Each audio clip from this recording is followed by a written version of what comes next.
Coming up in this bulletin, International Monetary Fund proposes 3-month extension of Ghana's program to aid completion of ongoing reforms. More, as they also warn, the challenges facing the banking sector are far from over, despite recovery. Also in this bulletin, users of ride-hailing services like Uber, Bolt and Yango expressed concerns over significant increase in fares due to the Christmas festivities. The price of fuel has now reduced, and I wonder why their prices keep escalating. I personally have an experience with Bolt where I ordered a ride and then we got to my destination, and then the price I was expecting, they didn't take me that price, and I was so disappointed. Plus, management of Kwame Nkrumah Memorial Park optimistic the facility could generate up to 1 million cedis annually if the right investments and maintenance are made.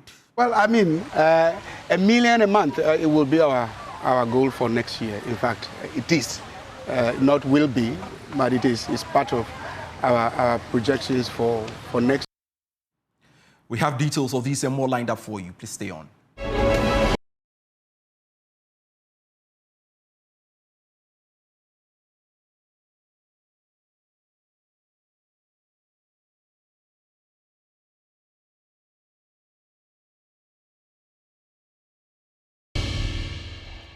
Thanks very much for your time. I am Pius Kojobaka, and looking at our stories.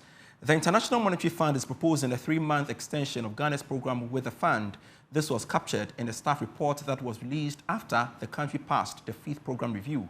We have more in this report. When Ghana signed up to the IMF program in May 2023, it was projected that the country would exit the Extended Credit Facility program in May 2026. Even at the recent 4th review, information from the IMF showed that by next year, Ghana should be exiting the program. However, during the 5th review visit, there were rumors that the IMF could be pushing for a 3 to 6 month extension. It now appears this has been confirmed in the new staff report. The IMF argues that the extension is needed to help support the completion of the 6th review next year. The fund also wants sufficient time to prepare and work on board document. It is not clear for now whether government will accept this proposal from the IMF, as it argued earlier that Ghana would exit the IMF program in May 2026. Some analysts are also worried about the signals this new information could send to the market, especially in terms of reactions from institutional investors and the country's external creditors.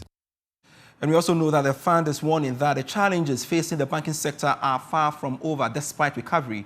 And this concern was captured in the IMF staff report after Ghana passed the 5th program review. More in this report. The International Monetary Fund's concerns are based on the fact that there are still issues with the capital adequacy ratio of some commercial banks as a result of the shocks coming from the domestic debt exchange program.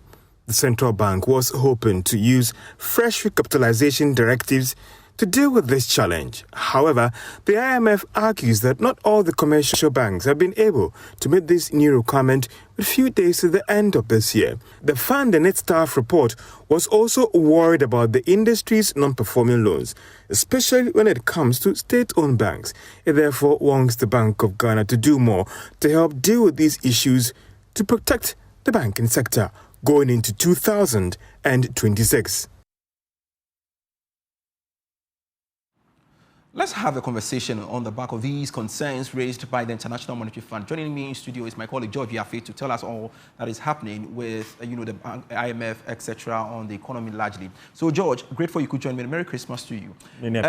So, first off, give us a background. Why is the IMF speaking at this time? So, you remember when they came to town for the 5th review, there were reports that the fund is trying to push for about a 6-month program extension, because as we know right now, the program is going to end in May 2026.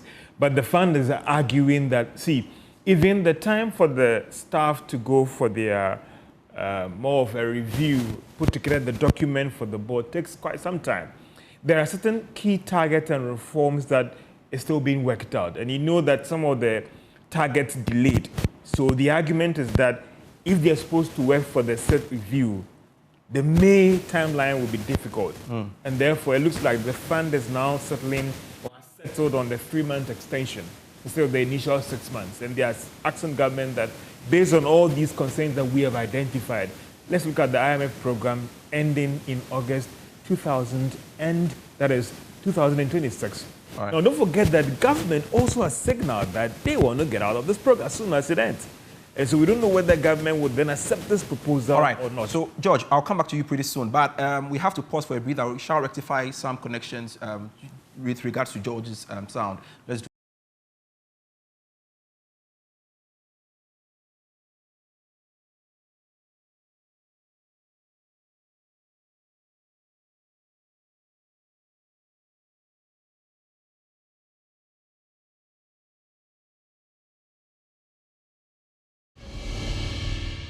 Very brief.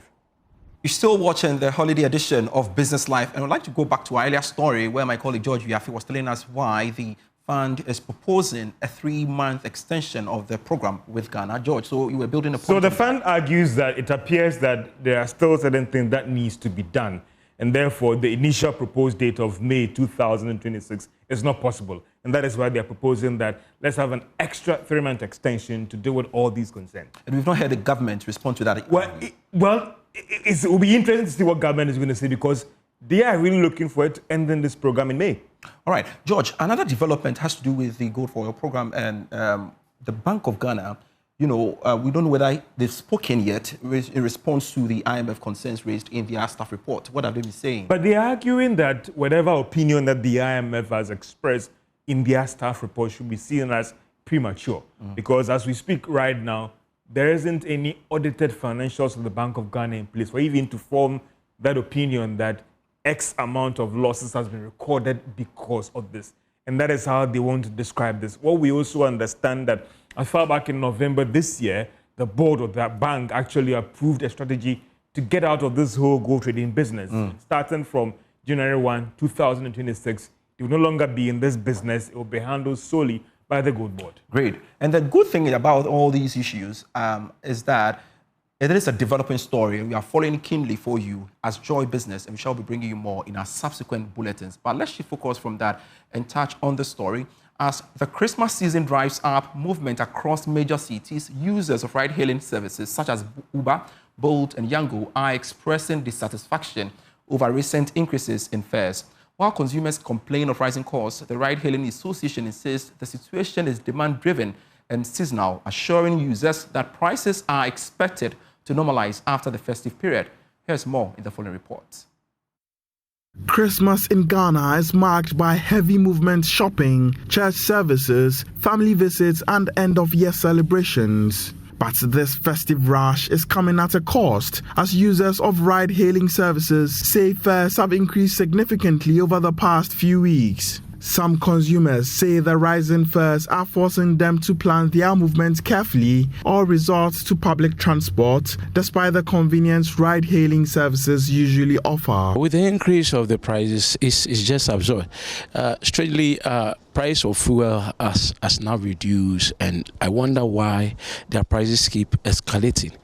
The prices are too high. You see, you just want to go to Yango, is high. You want to go to Uber too, is so high. So you don't really know which one to rely upon. I don't know.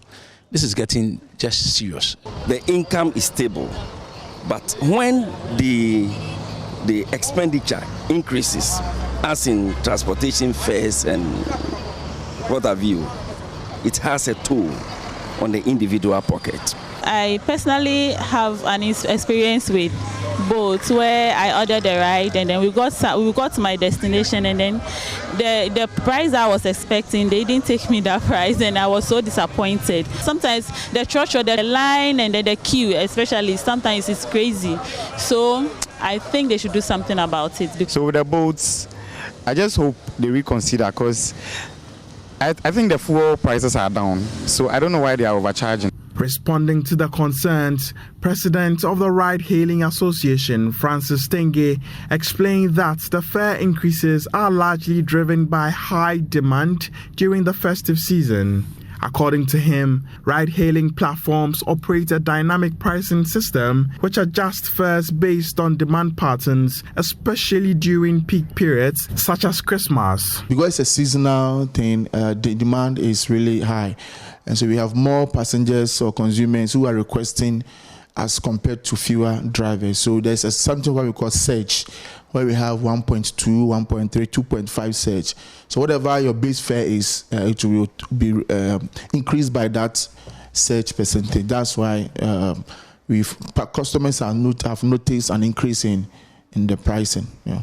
The association maintains that while increases may be inconvenient for some consumers, they are temporary and necessary to balance demand and supply during the peak travel period. This rising costs and the fares that consumers pay, that is the riders pay, is a seasonal thing that happens on all platforms, Uber, Bolt, and Yango. It's a seasonal thing. When the season is over, probably maybe Easter or Sanla, that is when to happen again. For now, consumers are being encouraged to plan their movements carefully as the Christmas rush continues, with expectations that ride-hailing fares will normalize in the weeks following the festive season.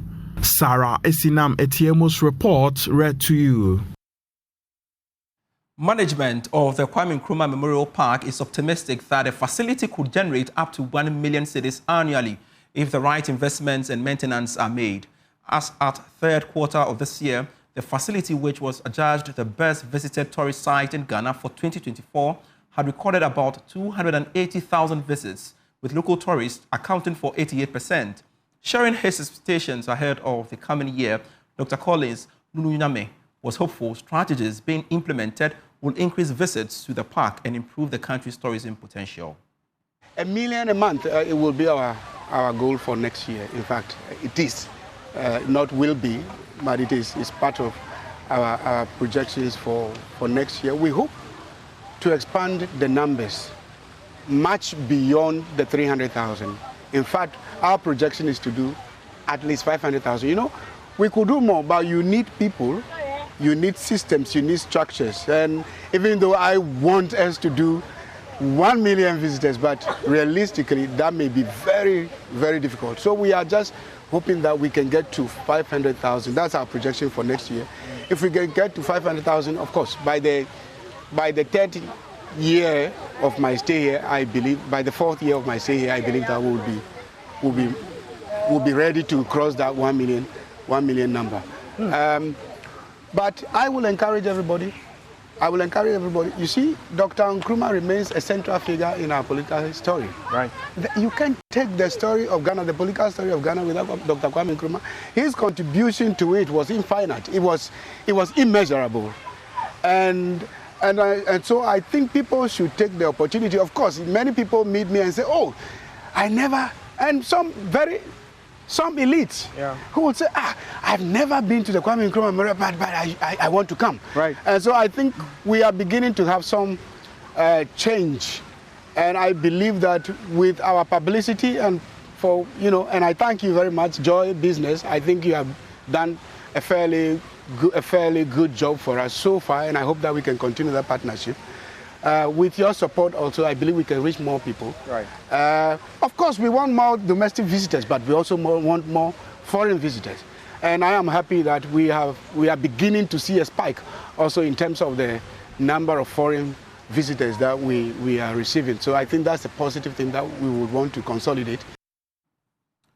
Now, we want to stay a while longer within the sector because developing basic infrastructure and providing reliable security are crucial for the growth of the country's tourism sector.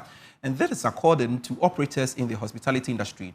They explained that the availability of essential amenities such as street lights will be maintained, as well as well-maintained roads contributes to a complete tourism experience. David Idwaful is the managing director of Labadi Beach Hotel and has been speaking to Joy Business. I will advise government to invest in tourism. Yes, I know of the PPP, the private partnership, all that. It is good. But there are certain things that are key that government needs to be the one to spearhead. And spearheading, you need to lay the foundation right, and then the private sector will spring on that. And that is when we will all grow together. Because if governments, for instance, infrastructure, road leading to tourist sites, people have built tourist centers or things to do with tourism or hospitality outside of Accra, beautiful places, but the road network to those places are bad. And the private man cannot just build a road. The road must be built by the government. Now we are doing 24-hour economy, which is fantastic. because it's one of the things that people don't understand. 24-hour economy is big. It can generate more revenue for the country and for everybody. I always say that I'm a product of 24-hour economy. And I started work as a night auditor. I was working in the night. And I enjoyed it, and I grew out of it. I mean, I kind of rose through the ranks. And so I understand this concept, and it's one fantastic idea from the government. But the government must walk the talk. Infrastructure to develop tourist sites and hospitality sites are key. For instance, 24-hour economy. If tourists come to your country and they want to go out and have fun, the street lights, the whole of this stretch at Labadi, in front of Labadi to Teshi or to Osu, there's no street light. The street lights are off every time. Do you think they'll feel safe? They will not feel safe. So these are some of the things that the government needs to help, to come in to support. And if there are street lights and the roads are good, they ply on good roads and security is guaranteed, why not? People would like to. I'm a night man. I like to, have fun in the night. Night is good. I mean, there's day, so there's night.